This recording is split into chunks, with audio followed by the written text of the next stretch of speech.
It's good to see you all here. Appreciate you being here. If you want to turn your Bibles to the book of Exodus, we're going to be spending most of our time there this morning. Appreciate you being here as always. We're continuing on our daily Bible reading, which is, I guess, not really a daily so much as it is uh, 25 readings out of the course of the month. And hopefully that's been useful for you. We're through the book of Genesis now in the Old Testament. We're finished with Mark in the New Testament. Now we're getting into Acts in the New Testament, and now in Exodus and also in the Psalms.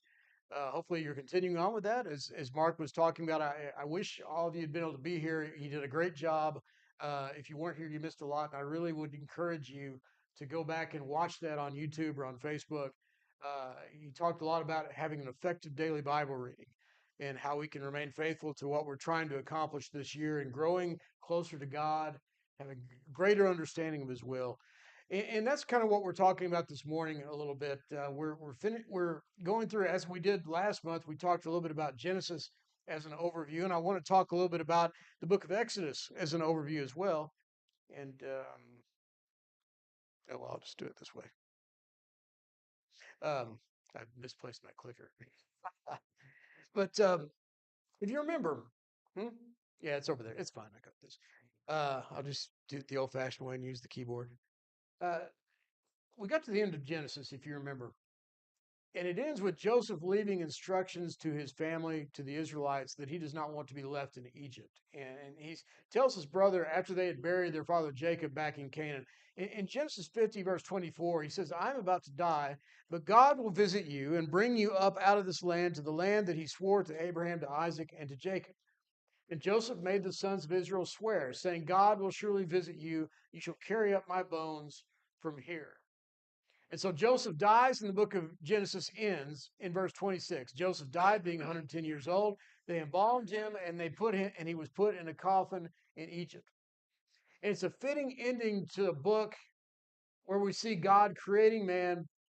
Man sins, man is separated from God, and God tells him, you are dust and you will return to dust. And 1,000 years later, we see man's best efforts to avoiding that fate, to embalm the dead body and put it in the ground. That's kind of what the Egyptians had done. That's what the Hebrews did as well. The idea we're going to preserve it as long as we can and do the best we can to dress it up. At the end of the day, the body still decays.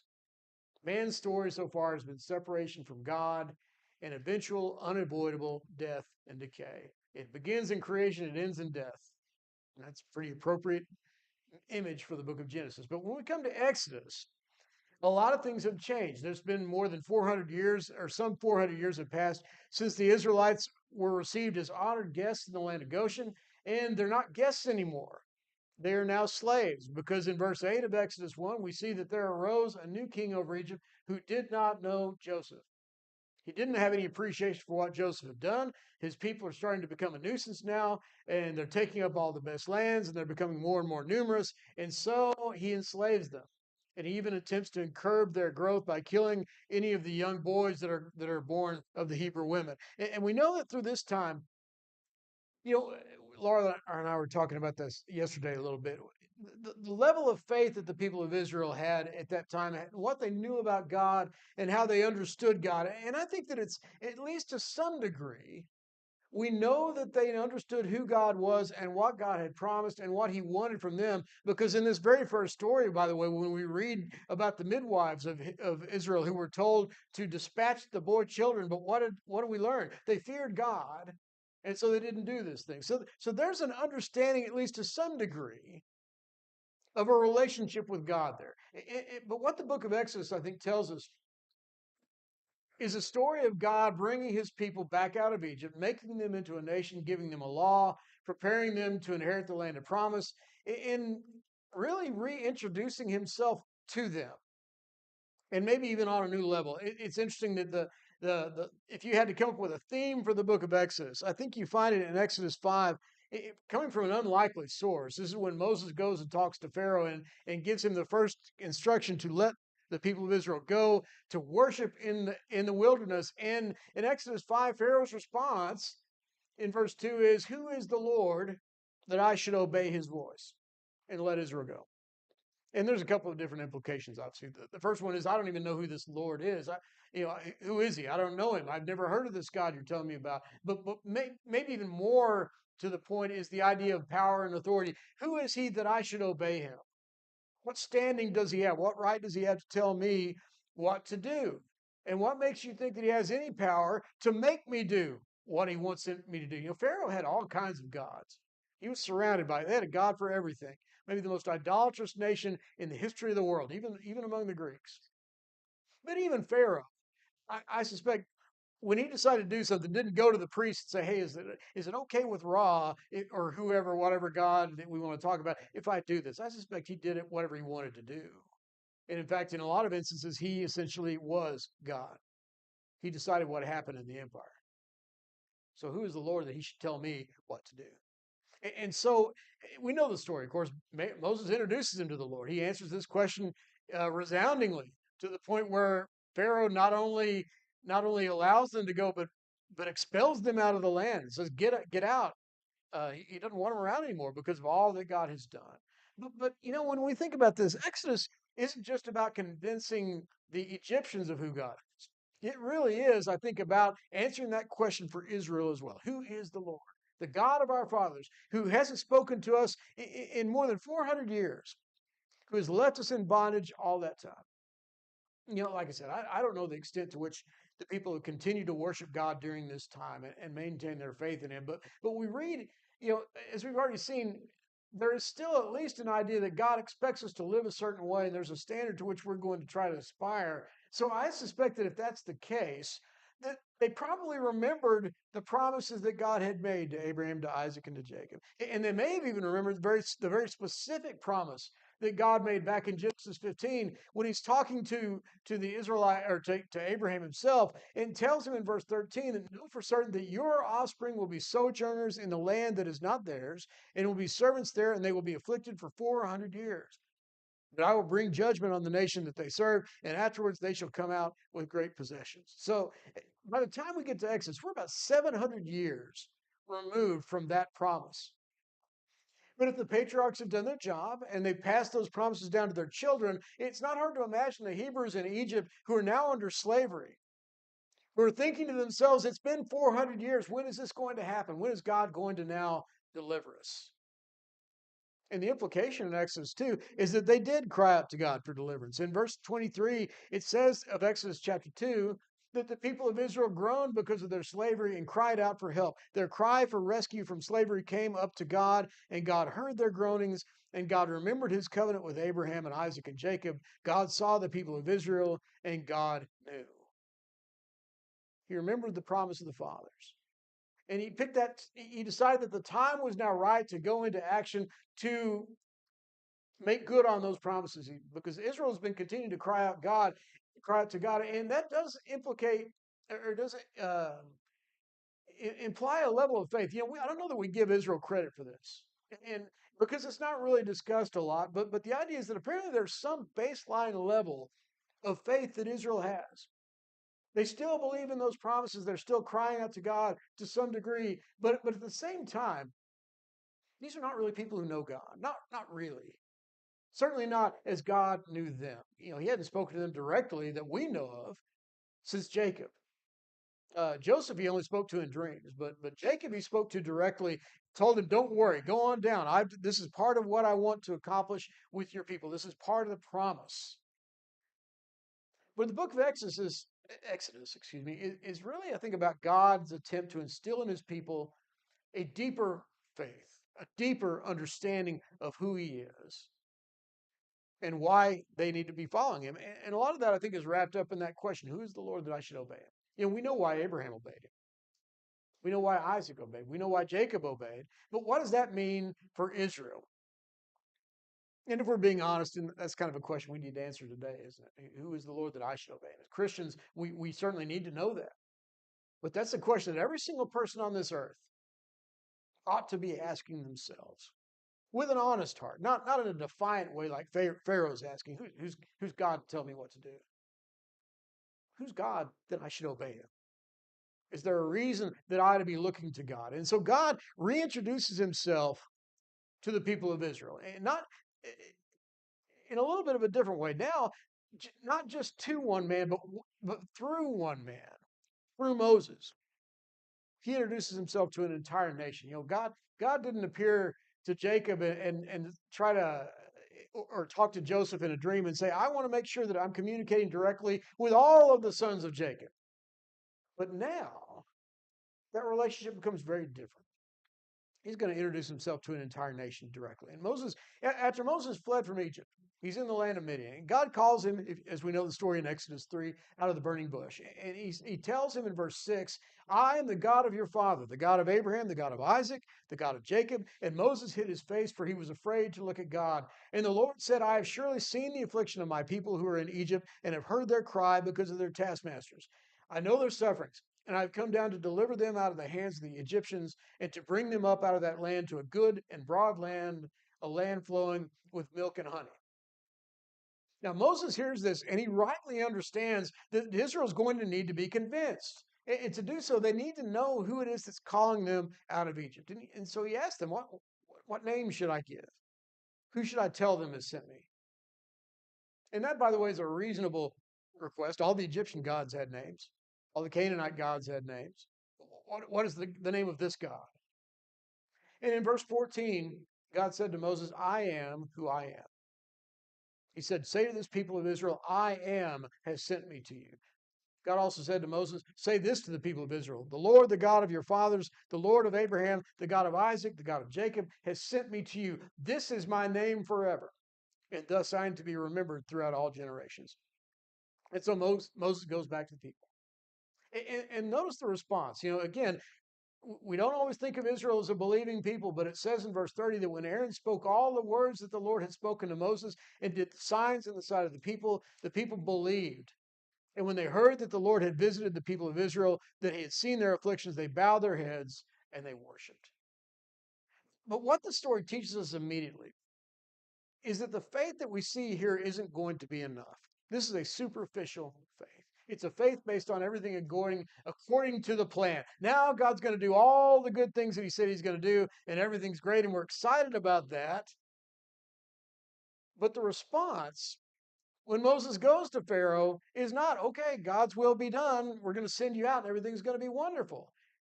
Pharaoh hears this and says, well, you're just being idle. The only reason you're asking this is because you've got too much time on your hands. And so we're going to make you go get your own, and we're going to make your work even harder. And in Exodus 5:21, the people of Israel responded to this by going to Moses and saying, the Lord look on you and judge, because you have made us stink in the sight of Pharaoh and his servants and have put a sword in their hands to kill us. That's going to be a recurring theme throughout this book. Israel wants the promise. They want the blessings, but they don't trust God enough to endure the difficulties that lead to those blessings. Their faith is not where it needs to be at this time. And so you notice in chapter 6, when Moses goes back to God and God responds to this lack of faith, and notice how he does that. He goes back to his name, his identity. In verse 2, it says, God spoke to Moses and said, I am the Lord, I am Yahweh, or Jehovah.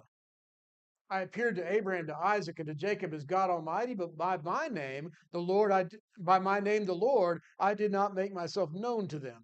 I also established my covenant with them to give them the land of Canaan, the land in which they lived as sojourners. Moreover, I have heard the groanings of the people of Israel, whom the Egyptians hold as slaves, and I have remembered my covenant. Say therefore to the people of Israel, I am the Lord. And I will bring you out from under the burdens of the Egyptians, and will deliver you from slavery to them. And I will redeem you with an outstretched arm and with great acts of judgment. I will take you to be my people, and I will be your God. And you shall know that I am the Lord your God, who has brought you out from under the burdens of the Egyptians. I will bring you into the land that I swore to give to Abraham, to Isaac, and to Jacob. I will give it to you for possession. I am the Lord. He tells them, your father's going to be by this name. Uh, God in Genesis is usually referred to simply as Elohim, by the way, which is the plural form of the word El, which is the word for God. The Canaanites would have called their gods El. It was the general, it's basically kind of how we use God. That's what it was. But in a handful of examples, we see God referred to as El Shaddai, or God Almighty. The God who provides and cares for us. That was the significance of that idea. Uh, and typically, it would be, for example, God refers to himself in that way in Abraham when he introduces himself in Genesis 17, verse 1. When Isaac sends Jacob away, he talks about God Almighty. Put your trust in this God who will care for you. God again talks to him, talks to Jacob in Genesis 35, and uses that name again. I am God Almighty. You can put your trust in me. I will do for you all these things. Jacob describes it to his sons as God Almighty. But now God says, you will know me as Yahweh, as Jehovah. That's the meaning of the word Yahweh. It's it's one of those words that has a lot of different nuances and shades. It's a very general type of phrase, but most people will agree that essentially what we mean by Yahweh or Jehovah is the one who is, but also the one who will be. And that's particularly significant when you think about Israel in their environment growing up in Egypt with all these gods who were not gods. This is a distinction. God is the God who is, as opposed to those other gods. But there's also an implication in this phrase of the one who causes, the one who will cause. You've seen God in the past as the God who provides. God who sees, who hears, who cares for us. One time Hagar calls God a God who sees, which is a great name for God as well. But now, the emphasis is not just going to be on the fact that God remembered his covenant, but that God has now acted. God is now showing his power to deliver, that God is faithful and unchanging in nature, that as God has entered into a covenant with Abraham and Isaac and Jacob, he will now enter into a covenant with Israel. If we read this, it sounds as if it's kind of interesting. It sounds as if the name Yahweh is making its first appearance. They didn't know me by this name, but now you will know. Well, if you go back and look at Genesis and you do enough work to actually dig in and look at the actual words used, you're going to find that doesn't seem to be the case. The word Yahweh is used throughout the book of Genesis, and there's a couple of different reasons why that might be. It might just be that Moses wrote Genesis uh, from the standpoint of people who already know the name of God. And so he just uses the name of God. It's kind of like if you watch a documentary about ancient Israel, and the documentarian will refer to the region of Palestine. Well, Palestine didn't exist back then, but we understand what he means. We know that region. That's just what we're familiar with. So it may be that that's what Moses does. But I think it's more likely because he doesn't use that name all the time. I think it's more likely that what God is saying here is that even if they did know the word Yahweh, even if they used that name, they didn't fully see the implications of that name. They didn't fully understand them. But now, as God has delivered these people from Egypt, those divine attributes are going to be more clearly demonstrated. God who provides is now God who delivers. God who causes all things to be according to his will. When we think about how God has acted in the past, it's kind of interesting. You don't see in the stories of Abraham and Isaac and Jacob, there's not a whole lot of dramatic, um, miraculous activities that God provide. It's generally God working in providence to bring people where they need to be, to give them strength or give them victory or give them sustenance or whatever it is. That is not going to be the case in Exodus. We're seeing a very different, very involved, very powerful vision of God. And so when we read the phrase, I am the Lord in chapter 6, and throughout the book of Exodus, it's God saying, I am Yahweh. I am who I am. I am the cause of all things. I am the eternal God. And if you'll notice, by the way, in that section in chapter 6, there's a threefold confirmation that he uses at the very beginning of the statement, I'm the Lord in verse 2. This is what I did for your fathers. This is how I viewed them, and this is why I have now heard your prayers. And then verse 6, he says, I am the Lord, and here's what I will do. I'll bring you out. I will redeem you. I will take you to be my people. I will bring you to the land. These are all the things I'm going to accomplish. And I can do that because I am the Lord. And then his closing statement, indicating that all these things he has stated will come to pass because I am the Lord. And this idea of God demonstrating his identity through action, it's important because Moses, when Moses goes back to the people in verse 9 of this chapter, it's a response. They don't listen to him. And Moses says, because of their broken spirit and harsh slavery. The reality is that the people are just not ready to believe this yet. They need to see something. They need for their hearts to be changed. And really, that's what's going on the rest of this book. This idea that God now is going to spend the rest of this time describing and showing to them that He is a God in whom they can trust, that He's a deliverer. He is a God above all gods. But and not just Israel, by the way. We see this message being delivered to the Egyptians as well, don't we? The idea that God has sent His people down to become enslaved by the most powerful nation of the world, most prominent, most prolific, uh, elaborate system of idolatry maybe that the world has ever known. In Exodus 7, verse 5, he says, "The Egyptians shall know that I am the Lord when I stretch out my hand against Egypt and bring out the people of Israel from among them." And God's message to Pharaoh through Moses in chapter 9, verse 6, "For this purpose I've raised you up to show you my power, so that my name may be proclaimed in all the earth." You know, maybe you picked up on this at the end of Genesis when Joseph is in power. And you start to notice that during that famine year, what happens? He starts to accumulate more and more power for Pharaoh, doesn't he? He forces them to sell their lands, then sell themselves. By the time Pharaoh comes, God has, because of his actions with Joseph, he has built Pharaoh up into what he is. And he did that because now that you're truly powerful, I'm going to show you how powerful I am, because I'm going to bring my people out, regardless of your will, regardless of what you're going to do.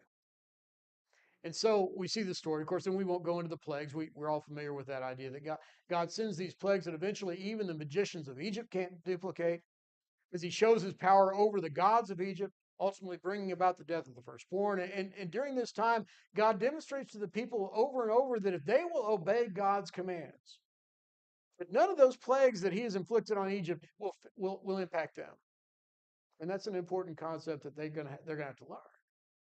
And so God leads the people out through Moses in a way that, as far as we know, goes beyond anything that God ever did for Abraham. You know, God actually leads. You know, God just told Abraham, "Go out and go to a country I will show you." God did not say, "Follow me, and I will lead you as a cloud by day and a pillar of fire by night." That's something new, something a lot more dramatic that He's going to do for His people. He wasn't going to require them to guess as to whether He was with Israel or not, because they will be able to see Him constantly in their presence. And the first thing that God does upon leading the people out of Egypt is He takes them directly to a position where they had no other deliverance but God. You know, it must have felt weird for them. You know, you're taking us away from Egypt. Why are we going to the Red Sea? Why are we blocking ourselves in over here? And here comes Pharaoh's armies. We've got nowhere else to go. And predictably, the people who are expecting the worst in 14 verse 11 tell Moses, "Is it because there are no graves in Egypt that you've taken us away to die in the wilderness? What have you done to us in bringing us out of Egypt? Is not this what we said to you in Egypt? Leave us alone that we may serve the Egyptians. For it would have been better for us to serve the Egyptians than to die in the wilderness." And Moses said to the people, "Fear not, stand firm, and see the salvation of the Lord, which He will work for you today." And so the people watch as the Red Sea is parted. They're delivered fully and completely from Egypt. This powerful story of God through Moses parting the Red Sea and delivering His people. You know, Paul describes that later on in 1 Corinthians 10 as being baptized into Moses. The idea this is the time when they become associated with Him. They're submitting to Him as their leader, and they're willing to listen and follow His directions. Their belief in God has been fully established because they've seen His power, they've seen His work, and they know who He is. But the education isn't finished yet, because God next is going to lead them into the wilderness.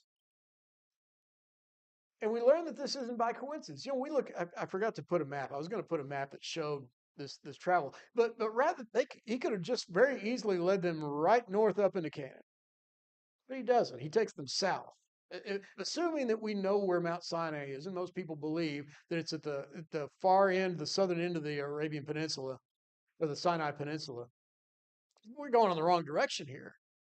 And we're going into some of the worst, most uninhabitable territory that you could possibly imagine. Why are we doing this? Well, God is now going to teach the Israelites an important lesson. He's going to teach them that they need to learn to trust God in all situations, even when God is not specifically showing them that He is doing what He is doing or how He's going about protecting them.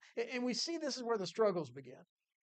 Because it's one thing to worship and celebrate the power of God when He's parting the Red Sea, destroying your enemies. It's another thing when you're in the middle of the wilderness, walking around with no signs of food or water in any direction, and nobody seems to know why we're going in this direction anyway. I may not know a lot, but I know that Canaan is north and we're going south. Where are we going? Does this Moses seem like he knows what he's talking about?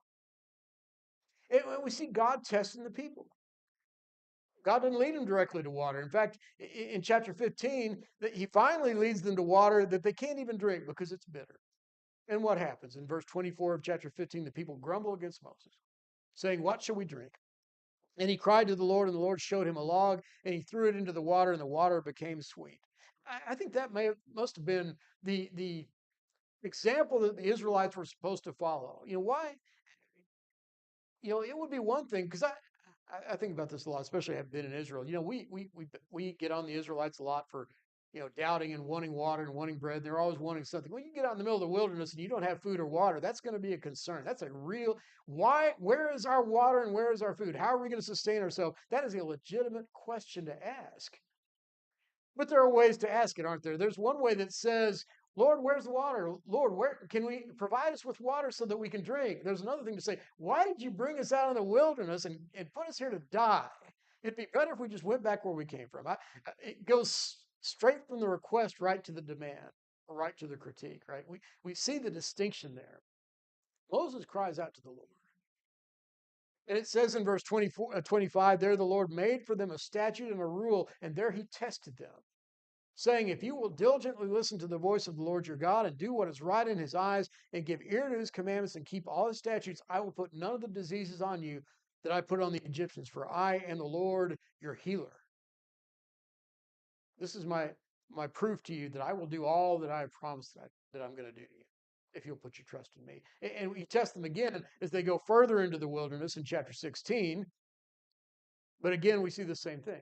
We see the nation grumbling again. The whole congregation in verse 2 grumbles against Moses and Aaron in the wilderness. And the people of Israel said to them, would that we had died in the hands of the Lord in the land of Egypt, where we sat by the meat pot, when we sat by the meat pots and ate bread to the full. For you have brought us out into the wilderness to kill this whole assembly with hunger.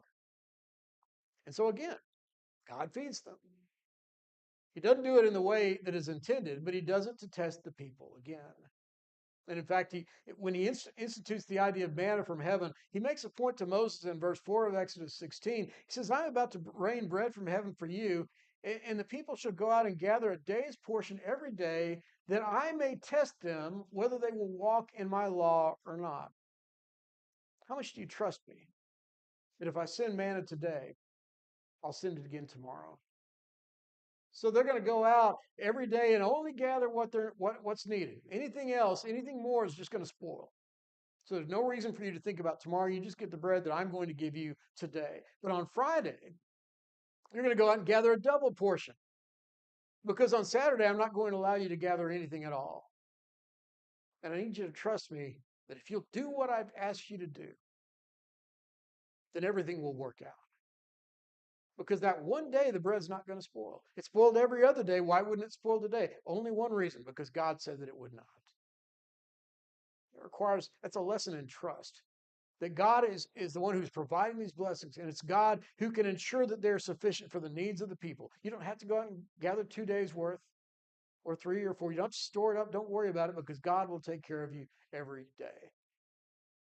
And in chapter 7, with the bread dealt with, now God provides water. And again, it comes when the people become discontent. They complain, they quarrel. And in chapter 17, verse 2, it says, they quarreled with Moses and said, give us water to drink. And Moses said, why do you quarrel with me? Why do you test the Lord? But the people thirsted there for water, and the people grumbled against Moses and said, why did you bring us out of Egypt to kill us and our children and our livestock with thirst? Again, we can see the difference between a legitimate argument, a legitimate question or request, and a demand that springs out of bitterness and lack of trust. And the implication there is important, by the way. If you notice that in Exodus 17, verse 7, he called the name of the place Massah and Meribah because of the quarreling of the people of Israel, and because they tested the Lord by saying, is the Lord among us or not? You catch the tone there? We know how that would be. Are you with me or not? What's the implication? If you're with us, you do what I said, you do this. You need to show me that you're here, and you need to act in a way that's in accordance with what I expect you to do. These people knew that God existed. They'd seen the work in they'd seen the parting of the Red Sea. They knew who God was, but they still questioned. And they still asked, is God with us or not? Because in so many cases, for the Lord to be among us, that must mean that the Lord is doing everything that we think that he should do according to our timeline and to our satisfaction. Because not really much has changed, has it? If God were really here, he'd be doing this or he'd be doing that.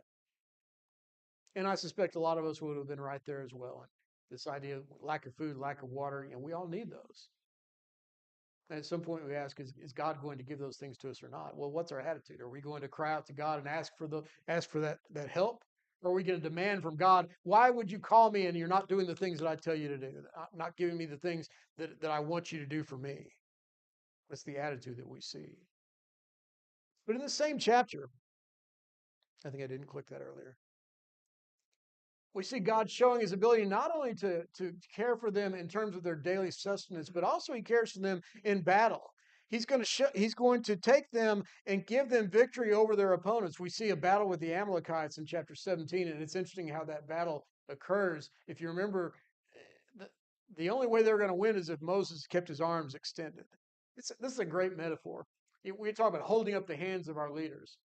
Literally, this is what's going to happen. If you don't hold up the hands of your leaders, if you don't support Moses, none of this is going to work. You're going to be defeated. And so as long as Moses is held up, they had to have people go up behind him and hold up his arms and make sure physically that he could do what he needed to do so that Israel would be successful. And what a great example, a visual example of what they're trying to accomplish. So he's teaching them again to trust God and to trust Moses and to follow Moses. And so in chapter 19, 3 months after the people left Egypt, they come to the mountain of the Lord. They come to Mount Sinai so that God can now fully reveal this covenant that he's inviting them to come into. And 50 days after the first Passover was instituted, the covenant was first presented to the people. And it's now time for Israel to learn its next lesson. It's been taught to believe God. It's been taught to rely on God. But now it has to learn to fear God. It's not just about reliance. We read in Exodus 19, verse 16, that on the morning of the third day, there was thunder and lightning and a thick cloud on the mountain and a very loud trumpet blast, so that all the people in the camp trembled. And Moses brought the people out of the camp to meet God, and they took their stand at the foot of the mountain. And so God at this point speaks with a great voice and delivers the 10 Commandments to the people, and they get their fullest view of God and his power to date. And it impacts them so much that they tell Moses, you speak for us and we will listen, but do not let God speak to us lest we die. And Moses said to the people, do not fear, for God has come to test you, that the fear of him may be before you, that you may not sin. Because entering into the covenant with a living God is an awesome thing.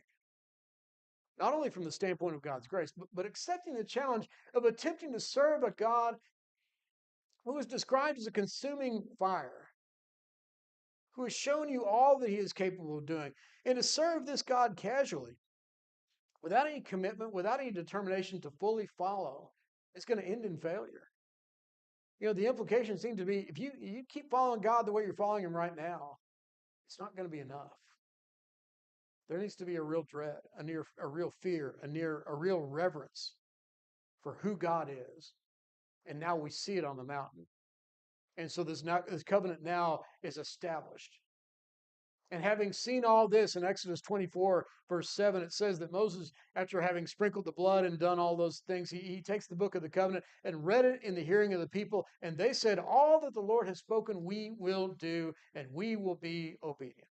We're signed on to this covenant. But while Moses is in the mountain, of course, we know the story. The people lose patience. Within 40 days, they turn back to worshiping golden calves that Aaron was willing to make for them. And God at this point is prepared to wipe them completely off the face of the earth because they are a rebellious people. But Moses intercedes. It's interesting, by the way, he doesn't appeal to the covenant of the law. Look, God, you made an agreement with these people. You can't wipe them out. They're in a covenant relationship. No, they've already violated the covenant. The covenant's been violated. There's no appeal to that. God is ever within his full rights to do whatever he wants to do. He's under no obligation to care for these people. But instead, Moses appeals to two things. First, he appeals to the ultimate purpose of God in bringing Israel to this point, which was to show the world that the Lord is God. And second, he appeals to the promise that God made to Abraham and Isaac and Jacob. As a result of that, it says in verse 14, the Lord relented from the disaster that he had spoken of bringing on his people. He didn't do it because he owed it to them. He doesn't do it because they're in a covenant. He does it because of the promise he made to Abraham. You just flash forward to Romans now. Think about how Paul would describe this. He would ask the question, how was Israel saved? Was Israel saved by the grace of God or by works of the law? It's a pretty easy answer, isn't it? They were saved by grace. They weren't even saved by faith at this point, were they? They weren't saved by their own faith. They were saved by the faith of one man. They were saved by the faith of Moses. One man's intercession led to mercy on an entire nation. And so Moses, having dealt with this, returns a second time to the mountain, and God once again delivers him to the words of the law. And when Moses comes down, Israel's now ready for its last lesson. It's learned to believe, it's learned to trust, it's learned to fear, and it's fallen short in all three of these. But God continues with them and preserves them so that they can learn the last lesson, and that is to treat God as holy. When Moses was on the mountain that first time, as you read through, you see all the instructions uh, in construction of the tabernacle and the elements of the tabernacle worship and the priesthood and all these other things. And so that covenant is now going to be reconfirmed. And when Moses is given the second set of tablets, he comes back down to the people. And he delivers those instructions that God had given him all the way back in Exodus 25, when he tells him to let them make me a sanctuary that I may dwell in their midst, exactly as I show you concerning the pattern of the tabernacle and all its furniture, so you shall make it. And so Moses comes down, and he passes on those instructions to the people in chapter 35. And he tells them in verse 5, take from among you a contribution to the Lord. Whoever is of a generous heart, let him bring the Lord's contribution. He goes on to list all the things that they're going to need to build this tabernacle. And he said, let every skillful craftsman among you come and make all that the Lord has commanded. And we skipped over the part where God talked about the fact that he had revealed specifically to two men that I've given them the skill to do what needs to be done in metalworking. So everything that you've been called to do, you have people that can do this work. And so we read in the second half all the intricate detail and specifics that God has given Moses concerning how everything is going to be constructed and arranged and how God will be worshiped.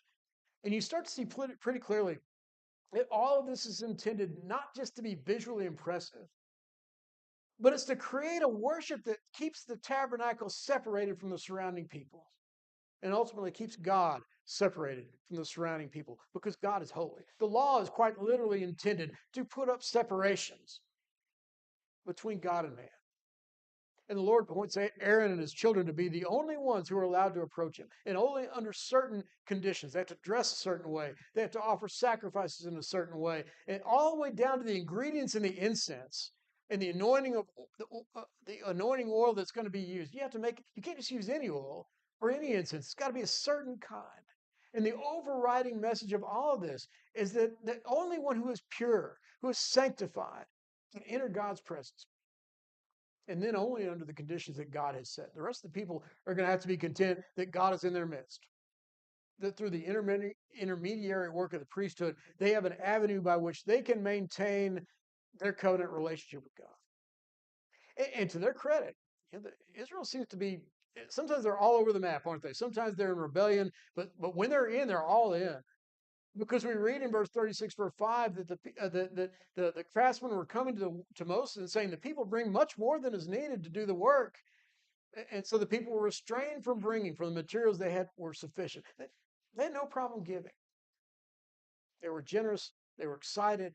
They wanted to do what God had called them to do. And this is the part of Exodus that becomes a little difficult to read because we first read God's commandment to Moses about how the tabernacle is built. And then in chapter 36, we start reading about the craftsmen doing the work, creating the materials. And it just over and over, we just kind of keep going through this. And it just seems like repetition of what we've already seen. And I think it's there for a purpose. If you read it, Just clench your teeth, get through it, and read it, and understand the purpose of all of this, which is that they cared about doing all the details, and they weren't going to be satisfied with anything less. In chapter 39, verse 42, we read that according to all that the Lord had commanded Moses, so the people of Israel had done all the work. We have appreciation for what they did. That becomes a pretty impressive statement. They made sure to do everything exactly right. In verse 43, it says, Moses saw all the work, and behold, they had done it as the Lord had commanded. So they had done it. And Moses blessed them. Actually, it says, then Moses blessed them. Not until he had seen that everything is what it needs to be. And I think the point we get out of reading this is that Moses and the people took this seriously. They had been given a pattern and they followed it. And Moses didn't simply assume that they did. Good leadership is about checking and making sure. Look, trust but verify is what they always say. Like, Moses wasn't just going to take it to chance that things weren't done right. He went and looked at every single thing and made sure it was what God had commanded. Paid attention to all the details. And so Moses in chapter 40 assembles the tent, everything they've been given, all according in verse 16 to all the Lord commanded. So he did. 1 year after the Israelites left Egypt, the tabernacle is now completed and it's raised up. And in verse 34, we read, the cloud covering the tent of meeting and the glory of the Lord filled the tabernacle. And Moses was not able to enter the tent of meeting because the cloud settled on it. And the glory of the Lord filled the tabernacle. Through all their journeys, whenever the cloud was taken up from over the tabernacle, the people of Israel would set out. But if the cloud was not taken up, they did not set out till the day that it was taken up. For the cloud of the Lord was on the tabernacle by day, and fire was in it by night, in the sight of all the house of Israel throughout all their journeys. Do we think about the practical application of that? What are we doing today? I don't know. Let's look at the tabernacle. Are we going to stay here? Or are we going to go? Well, what does the tabernacle say? Here's the people that are learning that everything they do, quite literally, the tabernacle is in the middle of the camp. It is the center of everything we're doing, and that is going to be the determination of everything we do. That's kind of the point of it, wasn't it? So Exodus ends with the people called out of the world to become a chosen people to God. They are delivered from bondage. Their foes are now defeated, and they are brought into a wilderness where God prepares them to enter into the promised place of rest. And they have now learned the true meaning of I am the Lord, the God who exists, the God who delivers, the God who sustains, who is glorious, who is holy, who is faithful to fulfill his promise of blessings and rest. But what's significant about that, I think, is that even though they've now learned all these things, they still don't fully see him. Even while he dwelled in their midst, they're still separated from God by the sin that originated back in Genesis. I think it's appropriate that Exodus ends, Genesis ends with a dead man in the ground buried. Exodus ends with the temple, the tabernacle of God built, but filled with so much glory that Moses can't even go into it anymore. We have a problem. I can't worship God in the tabernacle if I can't even go into the tabernacle. That's what the book of Leviticus is going to be about. We talked about that last year. But now, even though these people know God, that's the point. You're still separated from God. They're still separated by the sin that originated all the way. The sin in Genesis 3 has not been dealt with. It's still there. And it's still plaguing mankind thousands of years later. Because at best, all the law is really going to do is separate you from God and shield you from the glory of God. Even the best Moses ever could do. Moses, who came closer to anybody to truly seeing God, when Moses asked him in Exodus 34, "Show me your glory, let me see you."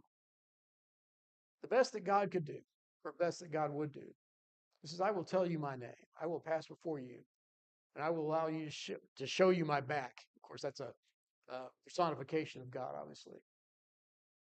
And we read it in Exodus 34, verse 5, where it says that the Lord descended in the cloud and stood with him there and proclaimed the name of the Lord.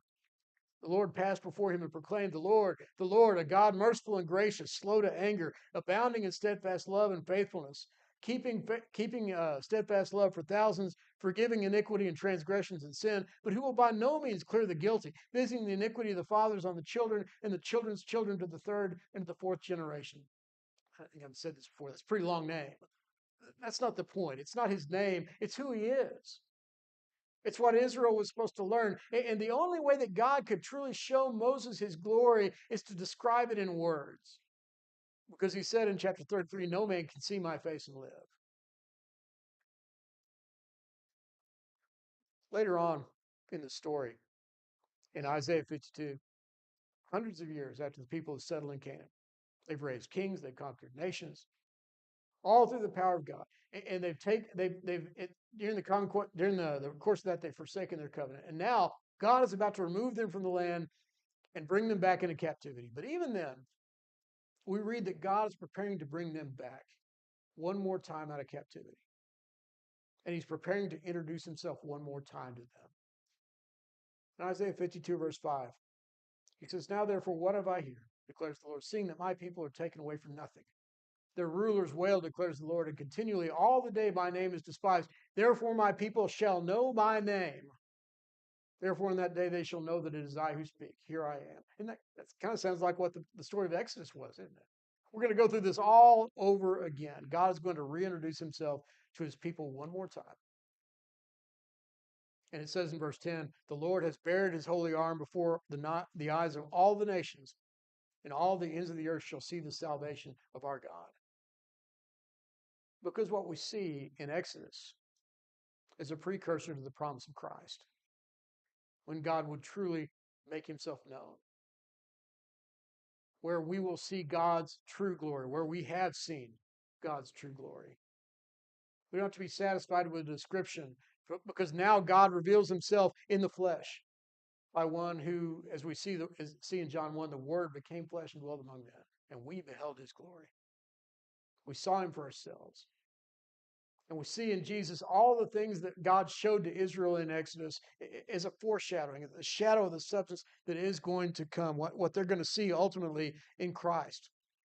The salvation which has been revealed to all flesh. The sustenance of God, as Jesus talks about it in John 6, calling himself the bread of life. Your fathers ate the manna in the wilderness and died. This is the bread that comes down from heaven so that one may eat and not die.